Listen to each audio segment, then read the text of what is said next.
murakoze kumva ijambo n'icyo bagezaho. Yitwa Intwari Adriyane, nkaba mpagarariye abakangurambaga ba Radio Mariya muri paruwasi ya Kamonyi.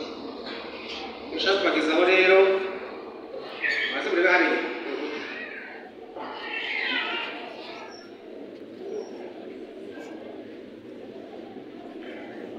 hari agasanduka ka Radio Mariya kanditseho ubutirwa bwa Radio Mariya.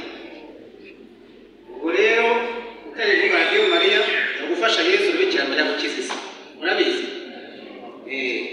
hari utari ku Radio Mariya no kwiteganyiriza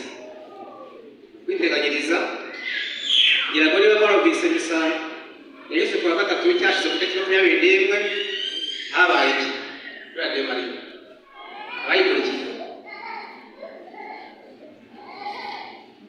ababyumvise. Ni ukuvuga ngo Radio Mariya yasabiye abaterankunga bitabye Imana muri paruwasi ya Kamonyi Santare Kaburimbo n'abamunani. Ntabwo babyumvise.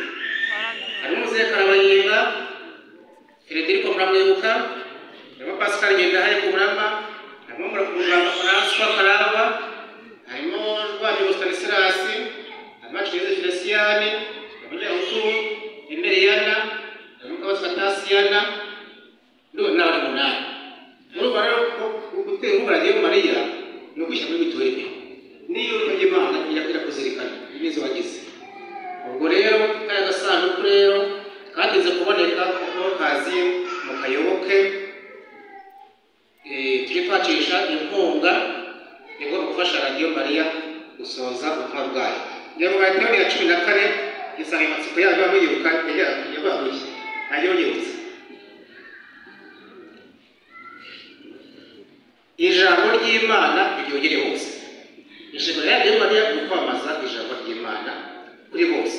Radio Mariya igera n'aho abasaserdoti batagera, isanga urwaye ku buriri mu bitaro se, isanga ubuhinzi mu murima uri ku rugendo, isanga umukozi mu biro, n'abantu bose ahantu ahurira n'inkuru nziza. Ubwo rero ikindi isoko ifite isabukuru y'imyaka 20 imaze ivutse.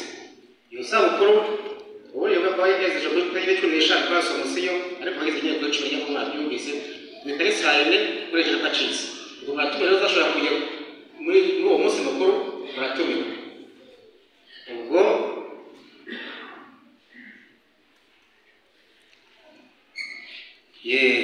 naboneraho no kubagezaho uko mwatanze kumugande maratoni kuri wa paruwasi. Santare Kababuye yatanze ibihumbi 63 n'amafaranga 500. Akaba arimo amafaranga 17 byakuriye. Kavuye watanze ibihumbi 106 n'amafaranga 310, akaba arimo 28 n'amafaranga 110 yakuriye Kaburimbo. Santare yatanze ibihumbi 35 n'amafaranga 525. Kujya agasanduku ibihumbi 475. Kuri rero iyo gusa tutegushye abafite twabahaye yose ikindi bize ngo zazari bigiye kugira ngo zamafishi yaheze kayotse. Oya rwose naho byinshi Radio Mariya twategera dusuraga badusangije mu buryo buhagije kigeze asigaye no gushyikira. Rero narangiza bifuza kugira ikintu cyiza no ikindi museko twicumero tuzabira ko nuko mutagiye kwasi yatambutse ko tugomba kureba impano yo gusaha umubyeyi. Iyo yego shukwe ari twereza ibiseke muzi ko kabugiye ubukwe n'abana. Ubwo rero mwanya ni ko ku cyumba ntabazi ko kuboko yenda kandi ko twazaga ko ari cyagiyemo ndetse ko n'umunsi maze gutaha ibifuza ko twazabona impano twazashyikiza Radio Mariya. Murakoze. Ushobora kwifuza kugira ikintu cyiza, murakoze.